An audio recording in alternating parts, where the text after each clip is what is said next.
Yo, what's going on? It's Avery and welcome back to another Storytime video. Before I start off today's story, thank you guys for 50 subs. I know it's not much of a milestone, but I mean, it means a lot to me. I've only uploaded about, what, 1, 2, 3, 4, 5, 6, 7, 8, 9 videos? Yeah, 9 videos.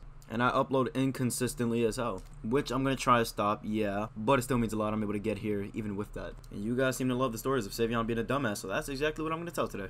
But thank you guys again, it means the world, you don't really know, and I'm only going to keep going up from here. So if you like what you're seeing here, be sure to leave me a like, comment, and sub, it's always appreciated. And turn on notice so you can see when I post next. Link in the description for the Discord too. Start up a conversation or send a story in the story chat. I'll tell them one day, you know what to do. This dumbass story also happens to take place in 8th grade with the same dumbass of yesterday's story, Savion. Savion, I know you're watching this right now. I don't know how you messed up this badly, dog. Can't even lie to you. This is a massive L on your part. So I feel like making fun of him for 50 subs.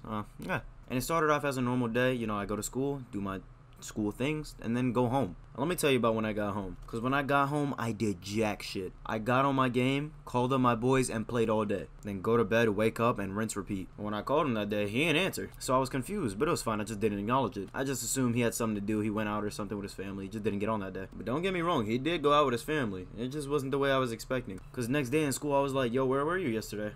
And he tells me this. I'm now swapping to his POV. I left with family, went to a party, saw some mac and cheese on the table, ate it, and woke up in a bathtub. Don't worry, I was equally confused of how fast it went downhill. And the worst part is, he's lactose. Like, he's lactose intolerant. He can't eat any type of dairy because he'll spend like 30 minutes to 3 hours on the toilet at a time. So I'm like, bro, what the hell is wrong with you? The fuck was in that mac and cheese? And he looks me in my eyes and straight up says, weed. Dog, how do you confuse mac and cheese for weed? He goes, well, there were actual brownie edibles next to it, but I didn't want to eat them and I got hungry. So you eat the food that's on the table with the edibles, but not the fucking kitchen? And I want to know, how the hell do you do that? Pot and cheese, bro, how do you do that? How do you manage to blend those two to where it's not even noticeable? Because he told me that he ate the mac and cheese, a big portion of it, and didn't even taste it. I want to know where the hell they got Jesse Eisenberg in the back tied up. And they really got away with it too. They really made that and didn't make it noticeable. Like, somebody needs to put these people on MasterChef.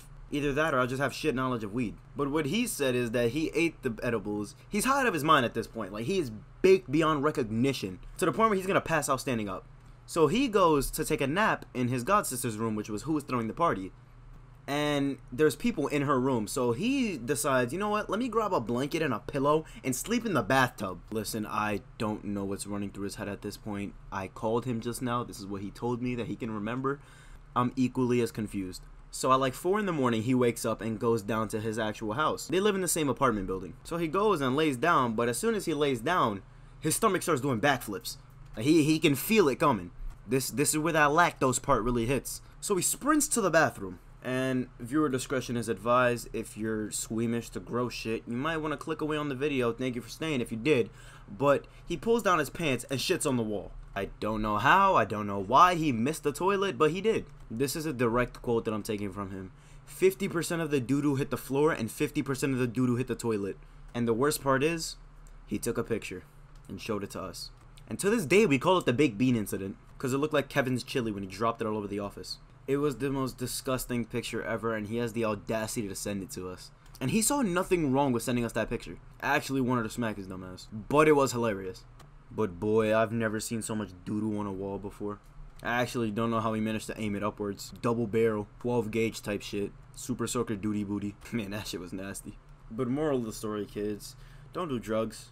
Again, and don't eat dairy when you're lactose. The drug and milk combo make you open up the 8 gates of ass. You don't want that to happen, trust me. But thank you guys for sticking around to the end if you did. I know it's a little bit of a short story time today, but in my opinion, a pretty funny one. And I felt like clowning Savion again. If you like what you saw here, send it to a friend. Like, comment, and sub is always appreciated. Turn on notice bell so you can see when I post next. And look at the description for the Discord. Start up a conversation, send a story. I'll tell them one day. You know what to do. And yeah, have a blessed night, y'all.